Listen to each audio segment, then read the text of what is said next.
신이 존재하는지 정말 알 수 있을까? 수천 년 동안 인류는 이 질문을 던져왔습니다. 어떤 사람들은 신의 존재를 확신하고 또 어떤 사람들은 신이 존재하지 않는다고 말하죠. 그런데 학자 헥터 아발로스는 이렇게 묻습니다. 과연 신의 존재를 안다고 말할 수 있는가? 그의 책 신이 존재하는지 알 수 있나요? 에서 아발로스는 철학적, 과학적, 신학적 관점에서 신 존재 증명에 대한 핵심 논쟁을 파헤칩니다. 과연 우리는 신의 존재를 확실히 알 수 있을까요? 지금부터 함께 알아보겠습니다.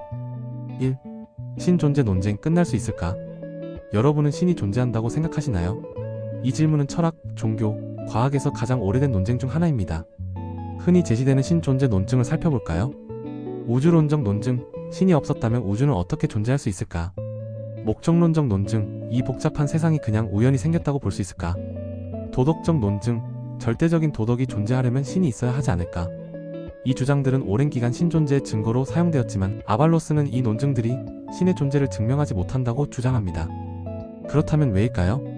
2. 신 존재 증명이 불가능한 이유. 아발로스는 신 존재를 안다는 것 자체가 불가능하다고 말합니다. 그가 제시하는 주요 이유는 다음과 같습니다. 1. 경험적으로 검증할 수 없는 개념. 과학은 실험과 관찰을 통해 증명하는 방식인데 신은 실험할 수도 없고 직접 관찰할 수도 없습니다. 만약 누군가 보이지 않는 용이 내 방에 있다라고 말하면 우리는 그것을 증명할 수 있을까요? 2. 신 존재 논증의 자기 모순. 신 존재를 주장하는 논증들은 자기 모순적인 요소를 포함하고 있습니다. 예를 들어 신은 전능하다. 그렇다면 신이 자신을 없앨 수 있는 힘도 가질 수 있을까? 신은 완벽하다. 그렇다면 왜 불완전한 세상을 창조했을까? 3. 신의 개념이 시대마다 변한다. 고대인들이 믿었던 신과 현대 종교에서 말하는 신은 다릅니다. 기독교, 이슬람교, 힌두교 등 모든 종교의 신이 다 다른데 과연 어떤 신이 진짜일까요? 결국 신의 존재를 안다는 것은 철학적으로나 과학적으로 증명할 수 없는 주장이라는 것입니다. 3. 그렇다면 우리는 어떻게 생각해야 할까? 이쯤 되면 궁금할 수도 있습니다. 그럼 우리는 신에 대해 어떤 태도를 가져야 할까? 아발로스는 다음과 같이 제안합니다. 1. 무신론적 관점. 신을 알 수 없다면 신이 없다고 보는 것이 더 논리적이라고 주장합니다.